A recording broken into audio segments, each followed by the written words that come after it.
Hello दोस्तों, welcome to AP classes. मैं विपुल राम शर्मा एक बार फिर आपके सामने हाजिर हूँ लेकर के बायोलॉजी की एक बेहतरीन सी क्लास।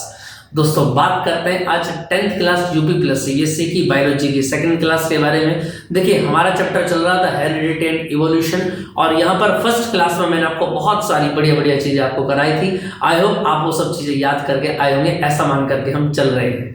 ठीक है, चलो तो देखिए आज की क्लास में बात करते हैं। लास्ट क्लास में मैंने आपको बता दिया था जीन्स क्या होते हैं, क्रोमोसोम्स क्या होते हैं, किस तरीके से ट्रांसफर होते हैं एक जनरेशन से दूसरी जनरेशन में, और जो फीचर्स ट्रांसफर हो जाते हैं the features will transfer from one generation to other generation, that is called inherited traits.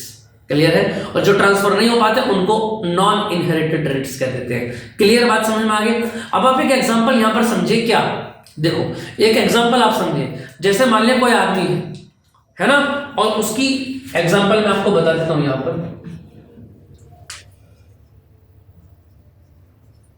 A man's finger cut in any accident। Clear बात समझे? कोई आदमी है उसकी उंगली के आगे कट गई, कहां पर? एक्सीडेंट में। अब ऐसा नहीं है कि उसके आने वाले जो डॉटर्स होंगे,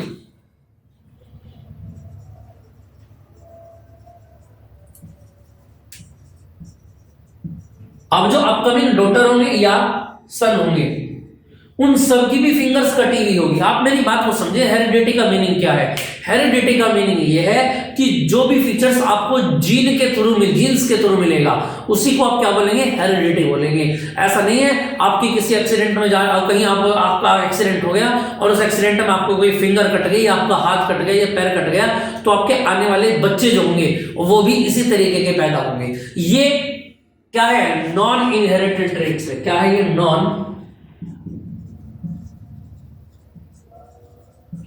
इनहेरिटेड, ये नॉन इनहेरिटेड ट्रेट्स है। क्लियर बात समझ में आ रही है कि नहीं आ रही है?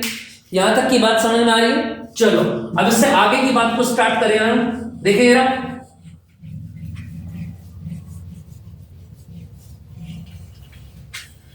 देखिए इससे आगे की आज की बात को स्टार्ट कर देते हैं। और आज हमारे सामने एक बेहतरीन टॉपिक है,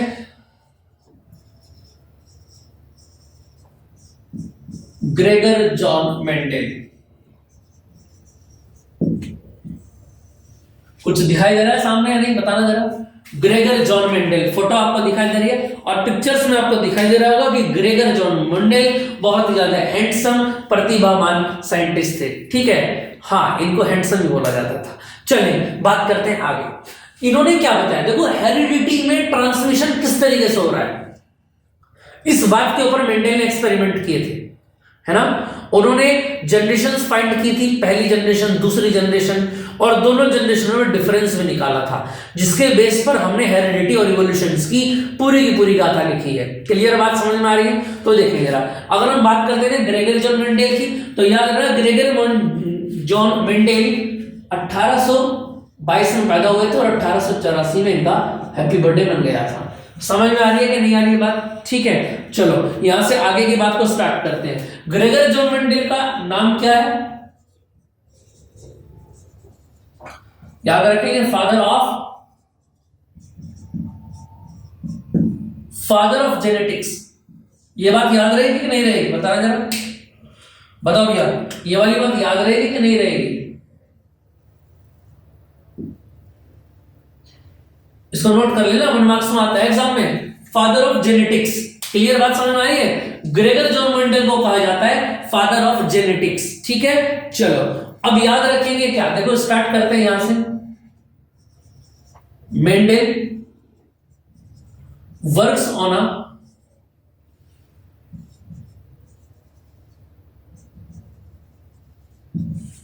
experiment on pea plant. Mendel ने क्या किया? मटर का पौधा लिया और उस मटर के पौधे के ऊपर क्या किया? एक्सपेरिमेंट करना स्टार्ट किया। समझ में आ रही बात? और इस एक्सपेरिमेंट के अकॉर्डिंग क्या किया? टू अंडरस्टैंड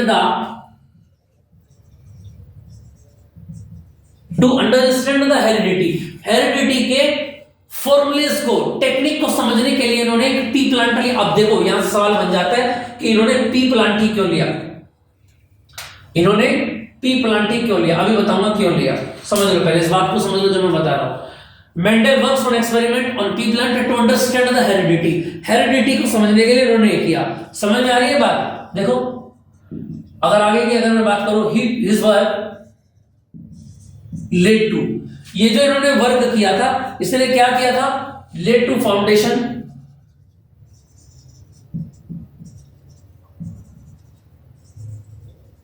मॉडर्न फीचर्स,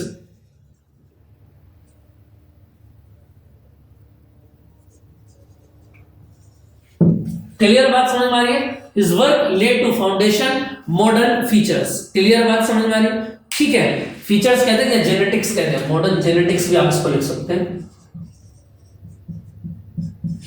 यहां तक की बात समझ में आ गई? चलो अब बात करते हैं ग्रेगर जॉन मेंडल ने बताया क्या क्या। देखो ग्रेगर जॉन मेंडल ने 3 लॉ दिए,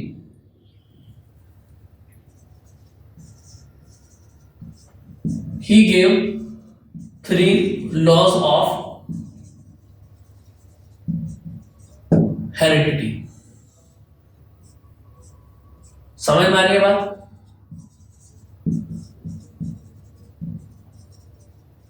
एक तो होता है लॉ ऑफ डोमिनेंस, क्लियर बात समझ में आ रही है? दूसरा होता है लॉ ऑफ सेग्रेगेशन, क्लियर बात समझ में आ रही है? ठीक है,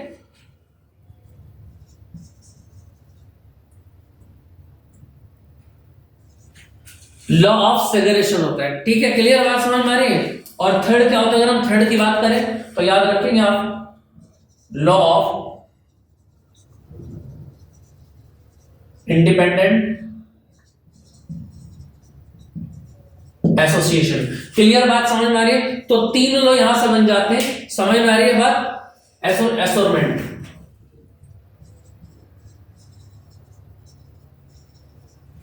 इक्वेशन नंबर फर्स्ट, नंबर 2 और नंबर 3, तीनों यहां से बन जाता है। 3 लोगों को अलग अलग बहुत बढ़िया तरीके से पढ़ेंगे, लेकिन उससे पहले हम पढ़ेंगे कि मेंडल ने जब पी प्लांट के ऊपर एक्सपेरिमेंट किया तो एक्सपेरिमेंट करने के बाद किस किस तरह के फीचर्स की जनरेशन उन्होंने फाइंड की। क्लियर बात समझ में आ रही है? 2 जनरेशन की अगर हम बात करें तो पहली जनरेशन फाइंड की इन्होंने F1 जनरेशन और सेकंड जनरेशन फाइंड की F2 जनरेशन। ठीक है, दोनों के बारे में बहुत मजे से पढ़ते हैं। चलिए यार, इसको आप स्क्रीनशॉट लेना चाहें तो स्क्रीनशॉट ले सकते हैं, बाकी से आगे की बात को फिर हम स्टार्ट करते हैं। 3 लॉ समझ में आ गया। Mendel works on experiment on pea plant to understand the heredity, his work led to foundation modern genetics को इन्होंने किया। जेनेटिक्स के क्या थे? निर्माता थे। आप ऐसा समझ लें, he give 3 laws of heredity, law of dominance, law of segregation, law of independent assortment. Clear बात समझ में आ गई? चलो इससे आगे की बात को स्टार्ट करते हैं। देखो इसके अलावा मेंडल ने क्या कहा, देखेंगे इधर आगे आप। देखो इसके बाद एक हेडिंग लगाएंगे आप, plant selected bye Mendel. Clear बात समझ में आ रही है? यानी प्लांट जो सिलेक्ट किया था वो मेंडल ने किया था। और कौन सा किया था? समझ में आ रही है बात? कौन सा किया था? मटर का पौधा किया था, लेकिन उस मटर के पौधे का नाम क्या था?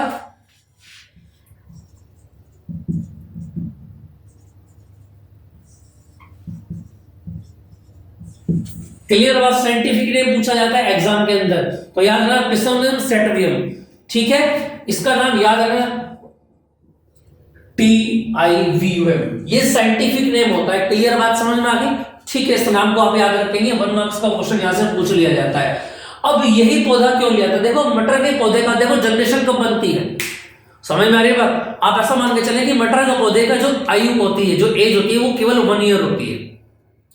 अब 1 ईयर का मतलब ये है कि इसकी सारी चीजें 1 साल के अंदर अंदर हो जाएगी। जितना भी ग्रोथ होगा, डेवलपमेंट होगा इस प्लांट के अंदर, वो सब क्या होगा? 1 ईयर के अंदर अंदर एंड हो जाएगा। तो कहने का मतलब ये है, मेंडल ने सोचा कि मैं एक ऐसा प्लांट लूंगा जिसकी एज बहुत कम होगी, इतनी कम भी ना हो कि एक ही सीजन में चले, और इतनी हो कम से कम कि वो कम से कम उसकी 2 जनरेशन में निकाल सकूं। क्लियर बात समझ में आ रही है? तो यही दिमाग लगाया मेंडल ने और एक पौधा निकल के आया सामने जिसका नाम था मटर का पौधा, जो आप घर में खाते हैं, ठीक है। और इसका साइंटिफिक नेम क्या होता है? पिसम सेटिवियम। याद रखना, पिसम सेटिवियम, ये नाम याद रखेंगे, एग्जाम में पूछ लिया जाता है। क्लियर बात समझ में आ रही है? और याद रखना Mendel used a number of, Mendel ने क्या किया? Mendel used a number of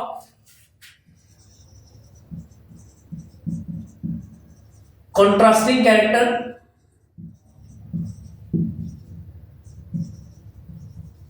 in garden. अपने गार्डन में उन्होंने क्या किया? कॉन्ट्रास्टिंग कैरेक्टर का मतलब यह है कि अलग अलग अपने जो गार्डन था उनका, उस गार्डन में क्या लगा दिए? अलग अलग प्लांट लगाने स्टार्ट कर दिए इन गार्डन पी। मटर के पौधे का पूरे गार्डन बना दिया उन्होंने। समझ में आ रही है कि नहीं आ रही है बात? यहां तक की बात में कोई दिक्कत किसी को नहीं? चलिए जल्दी से जरा क्लियर है इतनी बात। चलो आगे की बात को स्टार्ट करते हैं। इससे आगे इन्होंने क्या क्या किया अपने एक्सपेरिमेंट में देखेंगे ना, इस बात को नोट करेंगे आप। देखो इसके बाद हेडिंग लगा देंगे आप नेक्स्ट, क्योंकि फिर लंबा हो जाएगा।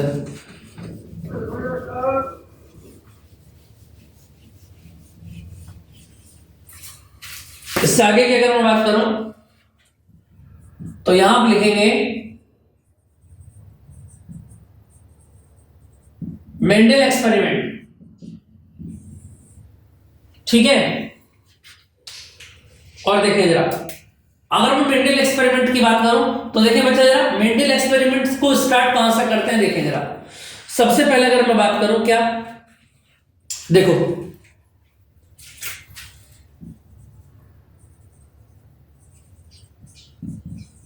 ही कंडक्टेड। देखो सबसे पहले मेंडल ने क्या किया? मेंडल ने क्या किया? स्टार्ट किया। अगर मैं बात करूं तो ध्यान देंगे आप, ही कंडक्टेड आ सीरीज। उन्होंने क्या किया? एक सीरीज स्टार्ट की, एक्सपेरिमेंट की, series of experiment.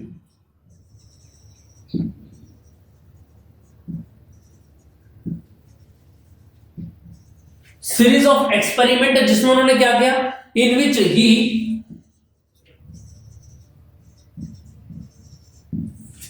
He cross. उन्होंने क्या किया? क्रॉस कराने स्टार्ट किए किनको? पॉलिनेटेड प्लांट्स को। ही क्रॉस्ड द पॉलिनेटेड प्लांट्स। आ रही है नहीं आ रही है बात समझ में? बताना जरा। उन्होंने क्या कर दिया? क्रॉस प्लांट्स को आपस में क्रॉस करना स्टार्ट कर दिया, ठीक है। पॉलिनेटेड प्लांट्स, ठीक है। To study the character, to study their character at same time, at same time. Clear आ रही नहीं आ रही बात समझ में? तो क्या क्या उन्होंने क्रॉस कराया पॉलिनेटेड प्लांट्स का, उनके कैरेक्टर को स्टडी करने के लिए। समझ में आ रही है बात? इससे आगे की बात को देखना जरा। क्रॉस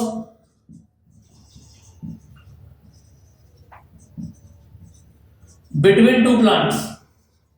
क्या बात बताई गई? किन्हीं भी दो प्लांट के बीच में जो क्या था?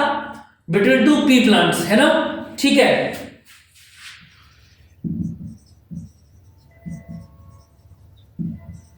With one pair of character, with one pair of character. समझ में आ रही है बात? ठीक है। कैरेक्टर ना लिखे इसको, आपको कॉन्ट्रास्टिंग कैरेक्टर लिखे आप, कॉन्ट्रास्टिंग कैरेक्टर। थोड़ी मार्कर की गड़बड़ हो रही है, ठीक है। चलो कोई नहीं, थोड़ा सा इसके बाद तो फिर ये डायग्राम आ जाएगा। समझ में आ रही है? कॉन्ट्रास्टिंग कैरेक्टर का जो क्या बताया गया? Cross between two plant is with one pair of contrasting character is called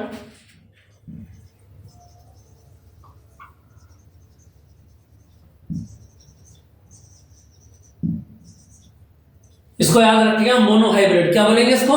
monohybrid cross बोलेंगे।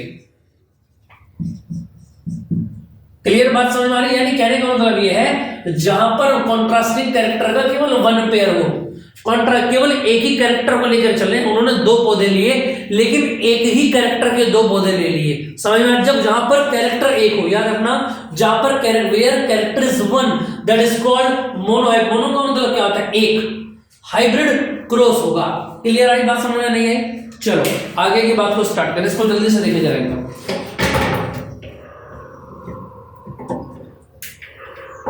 इसको जल्दी से देखिएगा, आप इसका स्क्रीनशॉट लेना चाहें तो स्क्रीनशॉट ले सकते हैं, बाकी फिर आगे की बात को लिखना स्टार्ट करते हैं। जल्दी से देखिएगा, इसको बहुत अच्छे से रिवाइज कर लें एक बार। मेंडेल एक्सपेरिमेंट को क्या क्या बात इसमें बताई गई है, इसको जल्दी से देखें एक बार, फिर मैं आगे की बात को स्टार्ट करता हूं। चलो जी, इतनी बात क्लियर हो गई होगी। चलो भैया,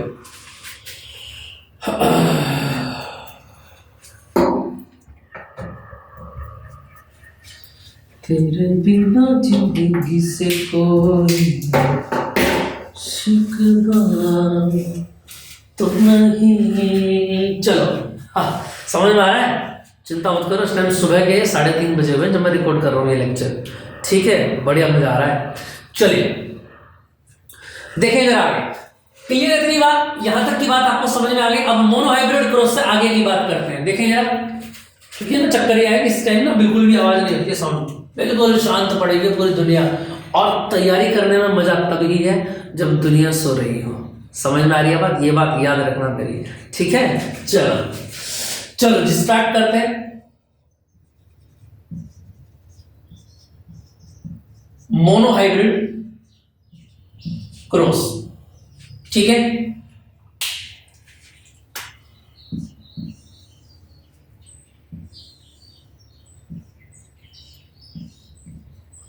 चलिए मोनोहाइब्रिड क्रॉस में क्या किया, देखो सबसे पहले अगर मैं बात करूं, सबसे पहला आ जाता है पेरेंट।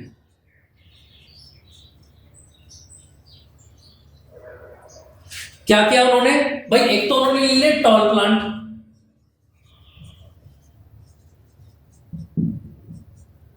जिनको हमने टी बोल दिया, ठीक है, और दूसरे जिनके साथ क्रॉस करा रहे हैं उनको बोल दिया ड्वार्फ प्लांट, स्मॉल टी और स्मॉल टी। बताओ जरा, इतनी बात समझ में आ रही है कि नहीं आ रही, बताना जरा। क्रॉस करा दिया इनके साथ में, ठीक है। जब इनके साथ में क्रॉस कराएंगे तो क्या होगा, देखो यहां से एक बात ध्यान देंगे भाई, एक तो टी है और एक टी और है, ऐसे यहां पर आ जाओ, बताना भैया जरा, एक तो टी है और दूसरे वाला भी क्या है, बोलो टी ही है। अब इनका क्रॉस प्रोडक्शन देखो जरा, ये इसके साथ में आएगा भाई, इसका पहला इसके पहले के साथ, इसका पहला इसके दूसरे के साथ। जब ये पहला आया तो टी था, और ये जब ये आया तो ये था। आगे कैपिटल लिखते हैं, पीछे स्मॉल लिखते हैं। अब ये कैपिटल आया और साथ में कौन है, बोलो स्मॉल है।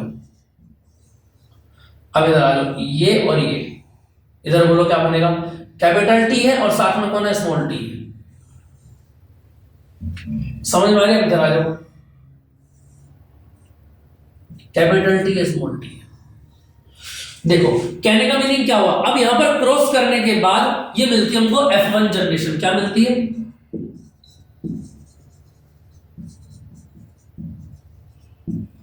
इसी का नाम क्या है, इसी का नाम है F1 जनरेशन। बोलो जरा, समझ में आ रही है कि नहीं आ रही है बात। अब ये जो F1 जनरेशन हमको मिली है, इस सारे की सारी जनरेशन में देखना जरा, सारे के सारे प्लांट कैसे, बोलो टॉल प्लांट है। देखो याद रखना, अगर कहीं पर भी कोई कैपिटल लिखा हुआ है, जैसे मैं बोलूं यहां पर टी और टी, यानी ये टी क्या है, टी, बड़े वाले टी का मतलब क्या है, टॉल, और छोटे वाले टी का मतलब क्या है, ड्वार्फ। तो कहीं पर भी लिखा है तो बड़े वाला टी माना जाता है। इसके साथ में अगर ये बड़ा टी और छोटा टी आ जाए, तब भी कौन सा सिस्टम ऐसा है जो बड़े वाला टी है ये माना जाएगा। अगर कहीं पर ये दो छोटे छोटे आ जाए, अब यहां पर बड़ा टी तो है नहीं, तो छोटे छोटे ये तो दोनों क्या हो गए, ड्वार्फ हो गए। लेकिन ऐसा कोई सिस्टम हमको मिला नहीं है, हमको सारे में मिले जिनके अंदर capital T, capital T, capital T और कैपिटल टी। और कैपिटल टी क्या होता है बताना ऊपर से जरा देख के, टॉल। तो यानी सारे के सारे प्लांट कैसे मिले, मोनोहाइब्रिड क्रॉस में F1 जनरेशन में we will get all plants in the same character, that is tall. Clear बात समझ में आ रही है या नहीं आ रही है, ठीक है। तो यानी कहने का मतलब ये जो टी है यहां पर, ये कैसा है,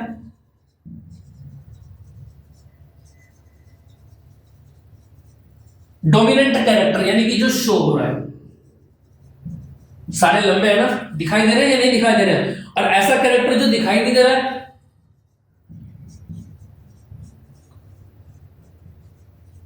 रेसेसिव कैरेक्टर दिखाई दे रहा है कि नहीं दे रहा है? Note show. बोलो जरा, स्क्रीन पर दिखाई दे रही है बात या नहीं दिखाई दे रही है? चलो बढ़िया, बिल्कुल बॉर्डर पे लिखा है मैंने भी। चलो कोई बात नहीं। बताओ भैया समझ में आया कि नहीं आया? यानी कहने का मतलब ये है, जो सीरीज आपकी दिखाई दे जाएगी उसको आप क्या बोलेंगे? डोमिनेंट कैरेक्टर बोलेंगे, है ना? तो यहाँ पर डोमिनेंट क्या क्या बताना जरा। सारे के सारे कैसे प्लांट है? टॉल प्लांट है। और इसी को आप क्या बोल रहे हैं? इसी को आपने क्या बोला है? डोमिनेंट कैरेक्टर बोला है। क्लियर आ रही है कि नहीं आ रही है बात समझ में? यहां तक किसी को कोई दिक्कत, किसी भी तरह की कोई दिक्कत हो तो बताओ जरा। फिर आगे की बात को स्टार्ट करते हैं। यहां पर मैं इसको लिखा देता हूं, बताइए जल्दी जरा। यहां तक की बात क्लियर है? आगे की बात को लिखना स्टार्ट करें। चलो जी, अब F2 जनरेशन के लिए क्या क्या होगा ये हम देख लेते हैं। देखना जरा, अगर मैं F2 जनरेशन की बात करूं, देखो अगर मैं F2 जनरेशन की बात करूं तो F1 को ही उठाना पड़ेगा। समझ में आ रही है बात? ठीक है, चलो इन दोनों का क्रॉस करा देते हैं। देखना जरा यहां पर, बोलो एक तो बड़ा टी है और एक छोटा टी है। और यहां पर भी बोलो एक बड़ा टी है और एक छोटा टी। क्रॉस करने स्टार्ट करते हैं टी को टी के साथ। आ रहा है कि नहीं आ रहा है बस समझ? देखना जरा भाई, क्लियर समझ में आ रही है कि नहीं आ रही है बात? यहां से नोट करें जरा बात को। देखो जरा, इतनी बात क्लियर समझ में आ रही है? चलो जी, ये टी हो गया और ये भी यहां पर टी हो गया। अब इसी वाले कैरेक्टर को इसके साथ में बोलो टी आ गया इधर से, और इधर से क्या है? स्मॉल टी आ गया। इधर से आ जाओ जी, ये और ये। मैंने क्या कहा? पहले बड़ा टी लिखा जाएगा फिर छोटे वाला लिखेंगे। इधर से आ जाओ, ये छोटा टी है और यहां पर भी छोटा टी है। बोलो जरा समझ में आया कि नहीं आया? देखो तीन जो प्लांट है स्टार्टिंग के, उनमें क्या है? Capital T. देखो जरा। अच्छा एक बात और याद रखना, ये F2 जनरेशन मिली हमको, F2 जनरेशन, इसको आप याद रखना। ठीक है, यहां तक की बात समझ में आ गई? देखो स्टार्टिंग के जो तीन है उनमें क्या है? टॉल टॉल टॉल, इसको लिख सकते हैं आप टॉल। ये भी टॉल प्लांट और ये भी टॉल प्लांट। और ये कैसा मिलेगा बोलो? Dwarf plant. बताओ जरा समझ में आ रही है कि नहीं आ रही है बात? यहां तक किसी को कोई दिक्कत, किसी भी तरह की कोई दिक्कत हो तो बताओ जरा। अच्छा ये वाले देखो जरा, ये एक जैसे, ये एक जैसे हैं और ये एक जैसे हैं। समझ में आ रही है कि नहीं आ रही है? अगर इनके बीच में मैं रेशो लगा दूं तो क्या बन जाएगा? ये इसी को आप क्या बोलेंगे? Genotype ratio. इसी का नाम क्या होता है? जो मैंने स्टार्टिंग में पढ़ाया था आपको, वही जीनोटाइप यहां पर है जो फर्स्ट लेक्चर में आपको बताया था। समझ में आ रही है बात या नहीं? और यहां से अगर मैं आगे पूछूं आपसे, देखो स्टार्टिंग के तीन कैसे बोलो? टॉल है, और बाद का एक क्या? सिंगल है, ड्वार्फ है। यानी यहां से अगर मैं रेशियो आपसे पूछूंगा तो यहां से क्या बनेगा? 3 और ये अकेला आ गया। इसको क्या बोलेंगे?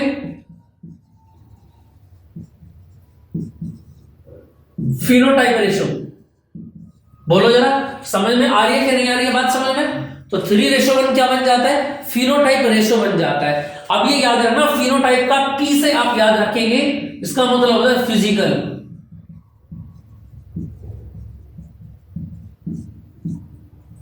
फिजिकल के बेस पर कौन लंबा है, कौन छोटा है, कौन चौड़ा है, कौन पतला है, ये क्या आती है? फिजिकल प्रॉपर्टीज आती है। समझ में आ रही है बात? ठीक है। अब फिजिकल प्रॉपर्टीज जो होती हैं वही फिनोटाइप रेशियो होता है। देखो 3 लंबे और एक छोटा है, तो 3:1 बन गया, और यही रेशियो क्या कहलाया? आपका फिनोटाइप रेशियो कहलाया। इसी को आप बोलते हैं फिजिकल रेशियो।